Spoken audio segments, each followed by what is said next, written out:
الله اكبر، ايه المنظر ده؟ لا انا مش هغسلها، اندهوا بنتها بسرعه، لازم اعرف سر الست دي. اتصلوا بيا عشان اجي اغسل واحدة متوفية، واول لما وصلت ودخلت عليها بصيت على شكلها قلت ايه ده؟ لا مش ممكن، انا مش هغسلها، نادولي بنتها.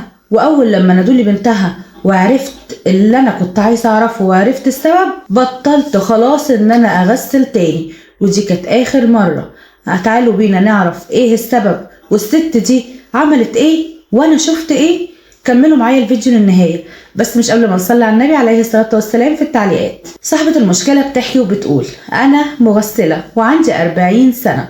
في يوم وانا نايمه كنت في مره حلمت ان انا بغسل اموات مع ان انا موظفة، لكن الحلم ده اتكرر معايا اكتر من مرة، وقلت بس يبقى ربنا عايز يوصل لي رسالة وعايز يقول لي ان انا اعمل كده. وفعلا من يومها وانا ابتديت ان انا اغسل الاموات، ولكن هبة كده لله بدون اي مقابل، وبدأت ان انا اشتغل في غسل الاموات. وفي الغسل اللي كنت بعمله ده كنت بطلع بعبر وبمواعظ كتير قوي. طبعا كلنا عارفين ان الموت ليه علامات وحسن الخاتمة ليه علامات، كل حاجة ليها علامات. ليها علامات طبعا، يعني اللي كان بيبقى عمله حلو بيبان عليه، وبيبان علامات او بتبين، يعني بتبين مقعده من الجنة او مقعده من النار والعياذ بالله، ربنا يحفظنا يا رب. وكنت بتعلم منها حاجات كتير، وكنت بحب دايما اقولها للموعظة عشان الغير يتعظ ويعرف يعمل ايه في حياته قبل ما يجي يوم ما ماته. وطبعا في يوم انا كنت مصدعه في الشغل وتعبت قوي، استأذنت من الشغل، خدت نص يوم وروحت على البيت. وجات لي مكالمه بيقولوا لي في واحده حبيبتنا توفت، محتاجين ان انت تيجي دلوقتي بسرعه وتغسليها. قلت لهم بصراحه انا مش هقدر دلوقتي، انا تعبانه جدا، ده انا جايه من الشغل بدري عشان تعبت. قالوا لي بس طب ردي علينا، بس فكري وردي علينا عشان نلحق نتصرف. وانا اول لما قفلت معاهم سبحان الله الوجع اللي كان عندي والصداع اللي كان عندي وتعب الجسم اللي كنت فيه اللي انا روحت بسببه فجأة اختفى. وزي ما يكون برضو دي كده بشارة كده من ربنا او حاجة كده، هاتف قال لي ان انا اروح. كلمتهم وفعلا خدت العنوان ورحت على المكان.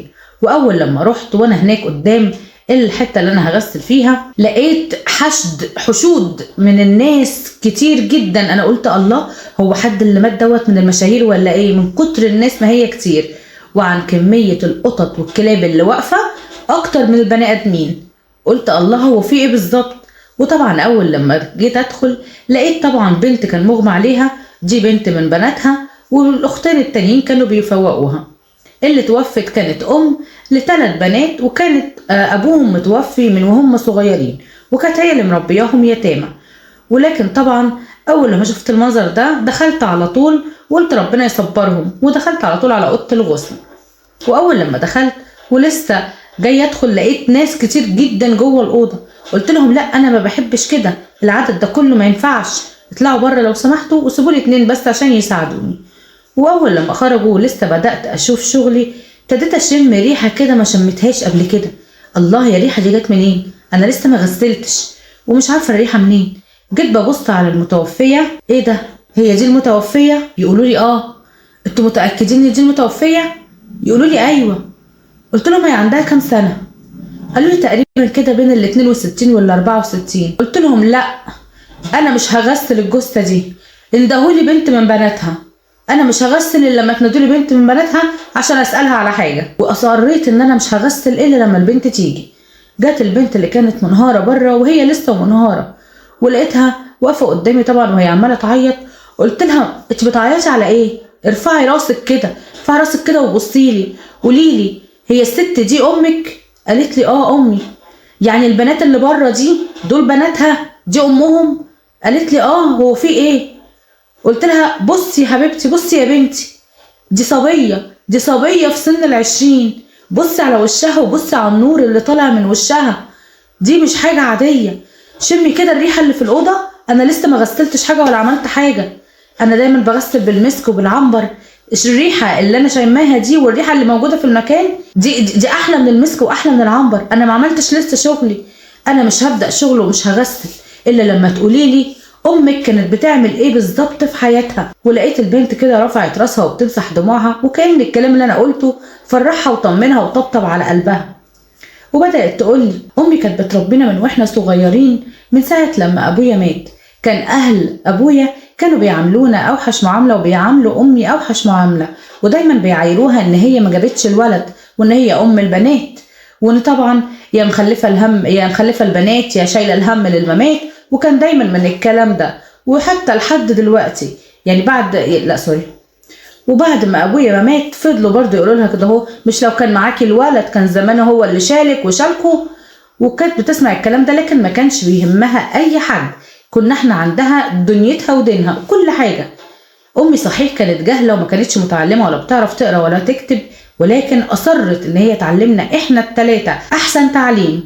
يعني انا دلوقتي انا دكتوره علاج طبيعي، واختي التانيه اللي بره صيدلانيه، واخت تانيه طبيبه بشريه. فماما ما قصرتش معانا في اي حاجه، وتحت اي ظروف عملت كل اللي عندها عشان تطلعنا احسن ناس. وطبعا متجوزين احسن جوازات، ناس كويسه جدا وتعليم عالي زينا وبالظبط، والحمد لله ما قصرتش معانا.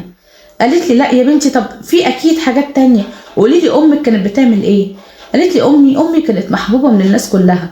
امي كانت فاتحه بيتها دايما لاي حد يحتاجها في اي حاجه. يعني انا هحكي لك على موقف كان حصل قدامي.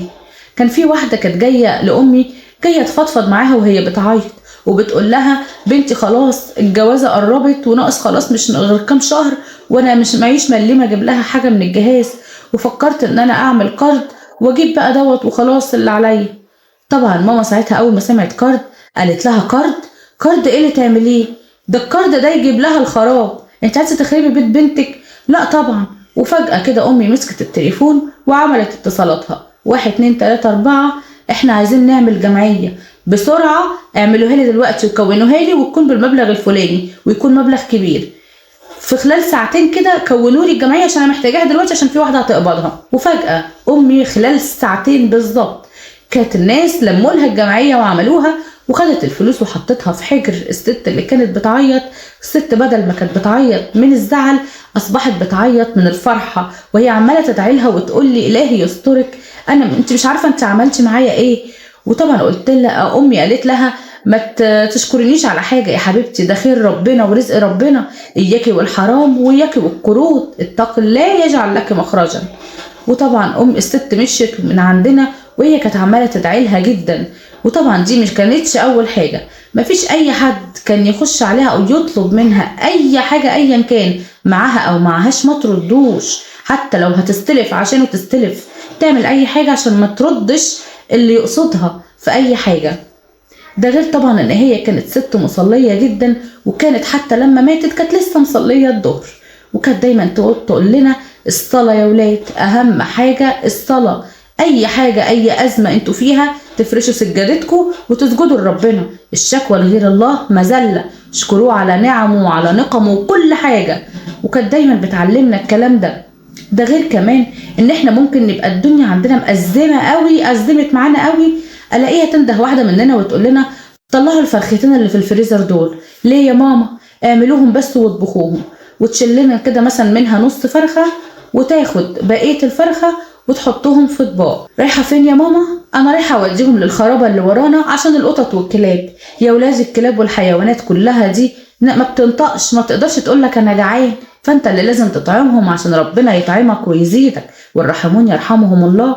طب يا ماما ما تحطي هنا قدام الباب. ما ينفعش طبعا ونأذي جيراننا. كانت بتراعي كل الناس وتراعي مشاعر اي حد، انسان او حيوان. قلت لها عشان كده القطط والكلاب هي اللي ماليه المكان اكتر من البني ادمين. وطبعا بقيت اسمع وانا عماله ادمع من الكلام اللي هي بتقوله. وساعتها عرفت ليه الست دي كانت زي الصبيه وهي على خشبه الغسل، عرفت ليه الريحه اللي كانت اطيب من المسك والعنبر. وطبعا دي كانت دليل على حسن ختمتها. ربنا يحسن ختامنا جميعا يا رب.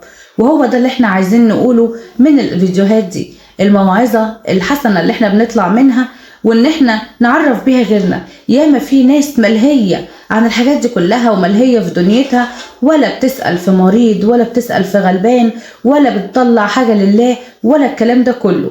لو انت مش قادر حتى تعمل كل ده ولا انك تطلع حاجة لله ولا تساعد بيها غلبان او تساعد بيها محتاج، طلع كلمة حلوة من بقك. الكلمة الطيبة صدقة. بلاش الكلام اللي بنقعد نرمي بيه بعض، وحتى نقصف محصنات ونرمي اي كلام لمجرد ان احنا بس نشتم في اي حد. وده يعني مهما كان حاجة صغيرة اللي انتوا بتقولوها فتحسبونه هينا وهو عند الله عظيم. فاتقوا الله في الحتة دي وبصوا ان يعني الدنيا فانية وكلنا رايحين، وكلنا ما بنسيبش الا السيرة، والسيرة الطيبة هي اللي بتبقى. مهما عملت يا بني ادم ومهما شلت ومهما كنزت مش هتلاقي في الاخر حد هيفتكر لك اي حاجة الا الحاجة الطيبة اللي انت عملتها. لا سوري. وطبعا الصدقة معروف انها لا تنقص من مال، بل لما تكون في ازمة ومكروب لازم تطلع لله. اتعود دايما انك دايما تطلع من اي فلوس داخلالك ربنا بعتها لك رزق، طلع منها رزق لغيرك، هتلاقي ربنا بيزيدك وبيبارك لك. وعشان كده كان ربنا دايما مبارك لهم في اكلهم وفي شربهم، وكان ربنا بيرزقهم من حيث لا يحتسبوا، عشان دايما كانوا بيطلعوا لله وبيعاملوا الله. ارحموا من في الارض يرحمكم من في السماء. اتمنى يا رب الفيديو يكون عجبكم، واتمنى ان انتوا تشيروه عشان غيركم يستفيد. ما تنسوش ان الدال على الخير كفاعله، وربنا يا رب يهدينا ويصلح حالنا جميعا ويحسن ختامنا. واتمنى ان انتوا تدعوا لها بالرحمه، الله يرحمها ويغفر لها يا رب ويديكم طول العمر. السلام عليكم.